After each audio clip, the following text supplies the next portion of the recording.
Hey guys, and continuing with the do-it-yourself series, I'm going to go over 4 chemicals that I use on my bike that are not bike specific, and one that I think you should never use. The one that I think you should never use, I'll go over at the end. So go ahead and hit that like and subscribe.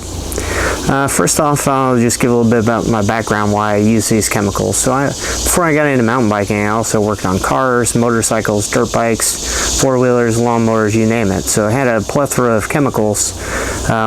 It wasn't long before I wanted to use some of what I already had rather than going out and buying bike-specific chemicals. Sometimes they're more expensive, they're more specialty, they either have to be ordered or they've got to be bought at my bike shop. So if you're not a cheapskate, maybe you think, well, I'll just use the bike-specific chemicals. But let me give you a couple examples of why you may want to use these other options.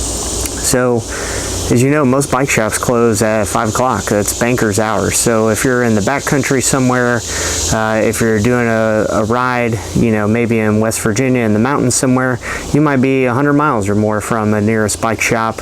You may not get cell service. It may be 8 o'clock at night. Everything may be closed. But there's probably an auto parts store in that town, whatever town you happen to be near. And these chemicals do a pretty good job.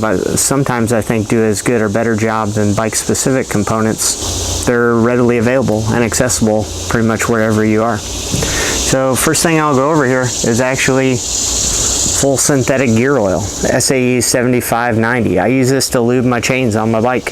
I'll clean it off with a degreaser, whatever degreaser I happen to be using, but I'll put a light coat of this on a rag and I'll wipe my chain down with it. It works great. It's made for differentials and transmissions in cars, so definitely dealing with a lot higher temperatures, a lot heavier loads, heavier duty application. So something light like a bicycle is totally fine. So you don't want to get crazy with it. It can make a mess, but it's generally pretty thick and sticks to the chain pretty good. So I just use a lot of times use SAE 7590 for chain lube. I think it works great. Don't have any issues with it. I know there's tons of bike specific waxes and lubes you can get for chains, but for chain lube this works great for me. Next is if you're running disc brakes, a brake cleaner. If you ever have squeaky brakes, or you have oil or grease, or you just want to degrease everything, if you've got a new set of rotors you're putting on and you want to clean it up, I use brake cleaner. This is AutoZone specific, but any auto parts store sells brake cleaner like this. This stuff leaves no residue, it evaporates quickly, and it works really well. Not only can you use it for cleaning brakes, basically anything you need to clean up. If stuff is greasy or sticky or tacky, you spray it down with the brake cleaner, it's going to evaporate right away. And then you can wipe it down and it does a great job. So I use this to clean my brakes, quiet down squeaky brakes. Anytime I need to do a clean and degrease on brakes, I use actual auto part brake cleaner, and I've had no issues with it at all. Once again, you know, it's generally cheaper than the bike specific stuff, but it's also made for a much heavier duty application. So take that in mind, or keep that in mind, and it's available everywhere. So that's what I use to clean my brakes or to degrease anything, is brake cleaner. Next item I use, and I use these interchangeably, so even though they're slightly different products, I'll show them both. I got this brake and caliper grease, and then a can of this anti-seize, never seize.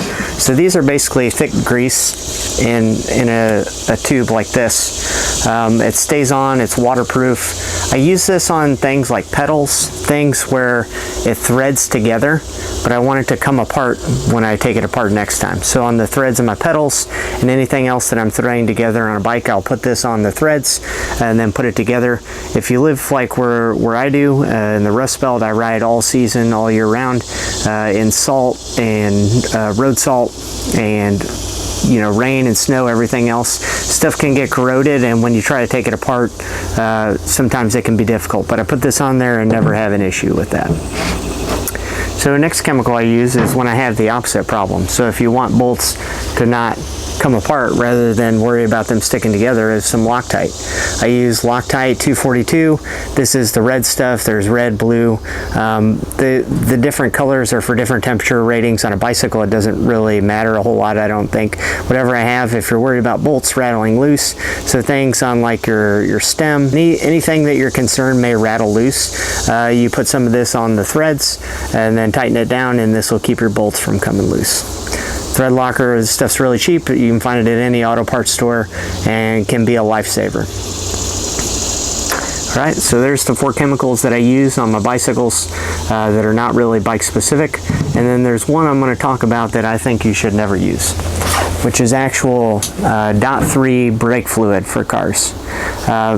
This is what I use here, the Shimano hydraulic mineral oil, and I would recommend you always use mineral oil for this. If you know anything about brake fluid for cars, it's designed to handle higher temperatures and resist boiling and things like that, stuff that you don't really need on a bike.